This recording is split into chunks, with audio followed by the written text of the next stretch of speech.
সুপ্রিয় দর্শক, আসসালামু আলাইকুম। নিউজ 24 এর এখনকার সর্বশেষ সংবাদে আপনাদেরকে স্বাগতম। প্রথমেই জানিয়ে দিচ্ছি সংবাদ শিরোনাম। ইয়াবাডন বদি কারাগারে 5 দিনের রিমান্ড আবেদন। কাদের আমাকে মারতে আসায় প্রধানমন্ত্রীকে পদত্যাগ করতে বলি, রিমান্ডে অনেক তথ্য দিলেন পলক। সালমান সহ 3 জনের বিরুদ্ধে দুর্নীতির অভিযোগ অনুসন্ধান করবে দুদক। ইয়াবা গডফাদার বদিতে মুগ্ধ ছিলেন শেখ হাসিনা। অর্থ পাচার মামলায় খালাস পেলেন খন্দকার মোশাররফ। এতক্ষণ শুনছিলেন সংবাদ শিরোনাম। পুরো খবর পেতে ভিডিওটি শেষ পর্যন্ত দেখুন। সর্বশেষ সংবাদ পেতে চ্যানেলটি সাবস্ক্রাইব করুন। এবার বিস্তারিত।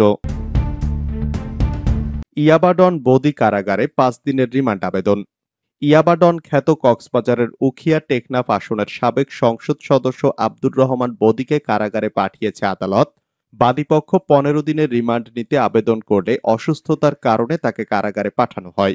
বুধবার বিকেলে কক্সবাজারের জ্যেষ্ঠ বিচারিক হাকিম হামিমুন তামজিদের আদালতে হাজির করা হয় তাকে। এ সময় বিচারক তাকে কারাগারে পাঠানোর নির্দেশ দেন। এর আগে সেনা, র্যাব, পুলিশের কড়া পাহারায় আদালতে আনা হয় বদিকে। মাথায় হেলমেট পরিয়ে তাকে ঢুকানো হয় আদালতের এজলাস কক্ষে। এ সময় আদালত প্রাঙ্গণ জুড়ে সতর্ক অবস্থান নেয় সেনাবাহিনী, র্যাব ও পুলিশ। তাকে আদালতে আনা হলে প্রচুর সংখ্যক উৎসুক জনতা ভিড় জমায়। এ সময় জনতা ইয়াবা বদি, বাবা বদি, ডন বদি সহ নানা স্লোগানে আদালত চত্বর সরগরম করে তোলে। এক পর্যায়ে আদালতের নির্দেশে তাকে কারাগারের উদ্দেশ্যে নিয়ে যাওয়া হয়। আইনজীবী শাহিন জানান, টেকনাফ থানায় দায়ের করা একটি হত্যা মামলায় আব্দুর রহমান বদিকে আদালতে উপস্থাপন করা হয়। অধিকতর তদন্তের স্বার্থে পুলিশ 10 দিনের রিমান্ড আবেদন করবে। পরবর্তীতে এই রিমান্ড শুনানি হওয়ার কথা রয়েছে। কাদের আমাকে মারতে আসায় প্রধানমন্ত্রীকে পদত্যাগ করতে বলি, যা জানালেন পলক। শেখ হাসিনার সরকারের পতনের পর গ্রেফতার রথী মহারথীরা নানা প্রশ্নবাণে জর্জরিত। ডিবি পুলিশের রিমান্ডে তারা দিচ্ছেন চাঞ্চল্যকর নানা তথ্য। বেশি জেরার মুখে আছেন সাবেক ডেপুটি স্পিকার শামসুল হক টুকু, সাবেক প্রধানমন্ত্রী শেখ হাসিনার বেসরকারি শিল্প ও বিনিয়োগ উপদেষ্টা সালমান এফ রহমান, সাবেক আইনমন্ত্রী আনিসুল হক, সাবেক তথ্য ও প্রযুক্তি প্রতিমন্ত্রী জুনায়েদ আহমেদ পলক এবং ন্যাশনাল টেলিকমিউনিকেশন মনিটরিং সেন্টারের সাবেক মহাপরিচালক মেজর জেনারেল জিয়াউল আহসান। তারা ডিবিকে জানিয়েছেন, আন্দোলনের শেষের দিকে ছাত্রদের পক্ষে কথা বলায় পলককে গণভবন থেকে বের করে দেওয়া হয়েছিল। সাবেক শিক্ষামন্ত্রী মহিবুল হাসান চৌধুরীর চাপের কারণেই 10 মিনিট স্কুলের সঙ্গে 500 কোটি টাকার চুক্তি বাতিল করা হয়। টুকু জানান, মন্ত্রী হওয়ার কোনো ইচ্ছা তার ছিল না। শুধু প্রধানমন্ত্রীর ইচ্ছায় তিনি মন্ত্রী হয়েছিলেন। সালমান এফ রহমান বলেন, এর আগে আমি 2 বছর জেল খেটেছি, সুতরাং আমার কোনো সমস্যা হবে না, তবে আমাকে জেলে রাখা হলে দেশ ক্ষতিগ্রস্ত হবে।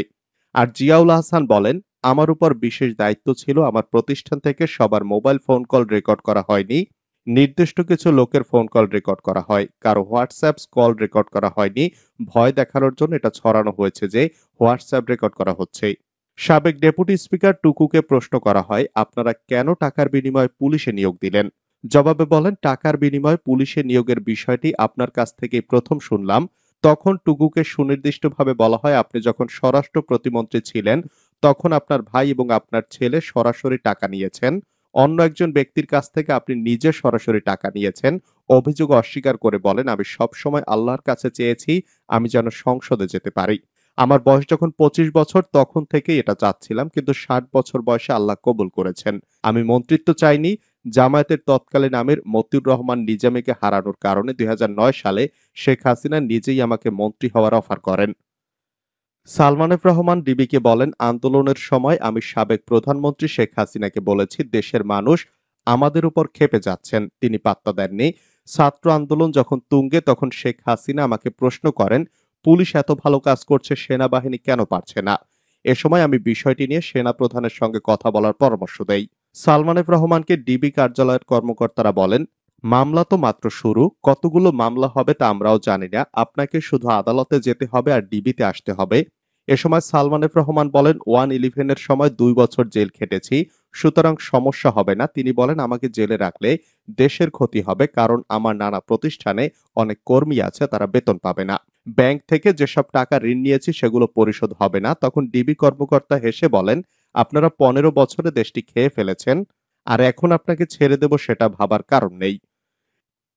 সাবেক আইনমন্ত্রী আনিসুল হককে প্রশ্ন করা হয়, আপনি তো ডিজিটাল সিকিউরিটি অ্যাক্ট বানিয়েছেন, এতে লাভ কি হয়েছে? উত্তরে তিনি বলেন, এটা আমি বানাইনি, এটা তো তথ্য প্রযুক্তি মন্ত্রণালয়ের অধীনে।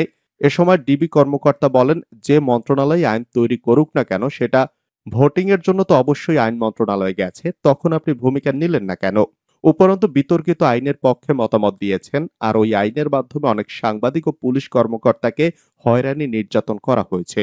এ সময় চুপ হয়ে যান সাবেক আইনমন্ত্রী আনিসুল হক। ডিবির এক প্রশ্নের জবাবে আনিসুল হক বলেন, শিক্ষার্থীদের দাবি তো মেনে নিয়েছিলাম, তারা যে এত দ্রুত সরকার পতনের এক দফা আন্দোলনে যাবে তা বুঝতে পারেনি।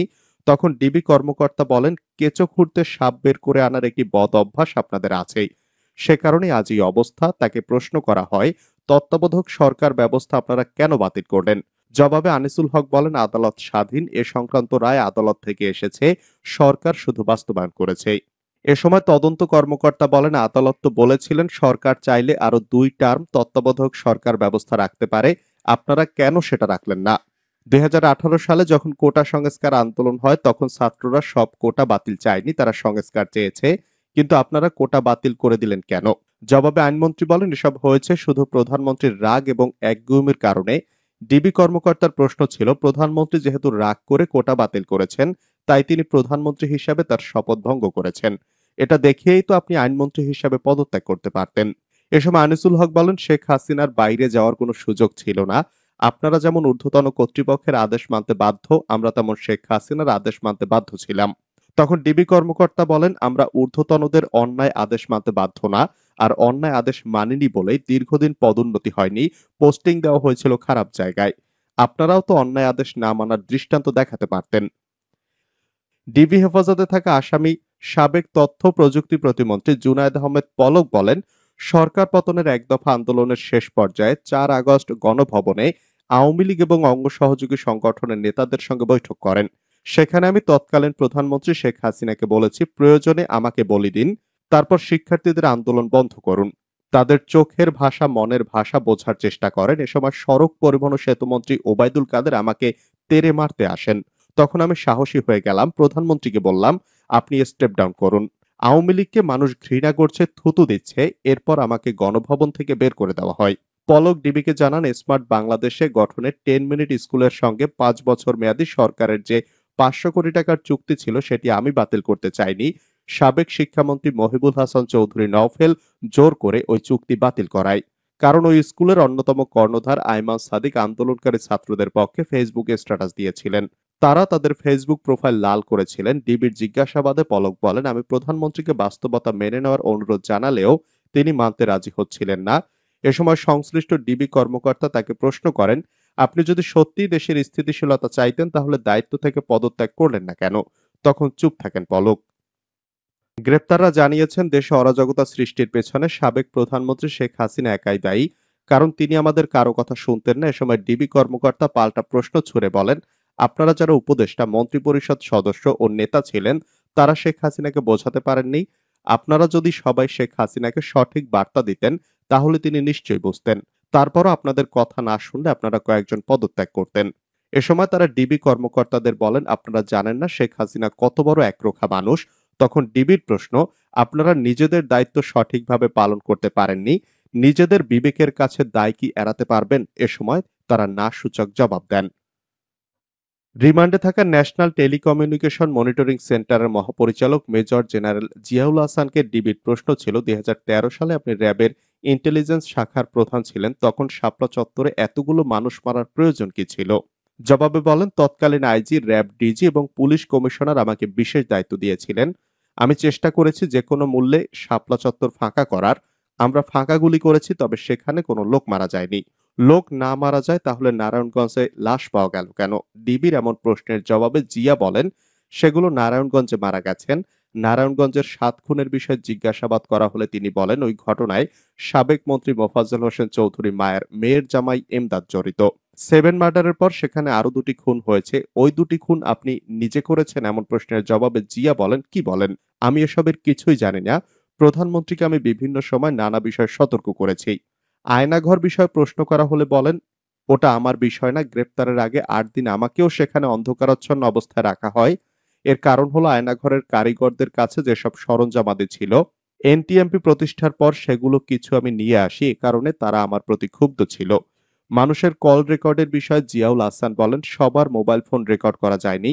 তাকে প্রশ্ন করা হয়, বিএনপি নেতা ইলিয়াস আলীকে কেন গুম করেছেন? ফার্মগেট থেকে জাতীয় পার্টির এক নেতাকে তুলে এনে কেন হত্যা করেছেন? ইলিয়াস আলীর বিষয়ে জিয়ার কাছে সুনির্দিষ্টভাবে প্রশ্ন ছিল। ইলিয়াস আলীর স্ত্রী তৎকালীন প্রধানমন্ত্রীর কাছে যাওয়ার পর তিনি আপনাকে ফোনে বলেছিলেন ইলিয়াসকে ছেড়ে দাও। আপনি ওই সময় বলেন ইলিয়াস আলীকে কিছুক্ষণ আগে শেষ করে দেওয়া হয়েছে। এ সময় জিয়া কোনো মন্তব্য করেননি।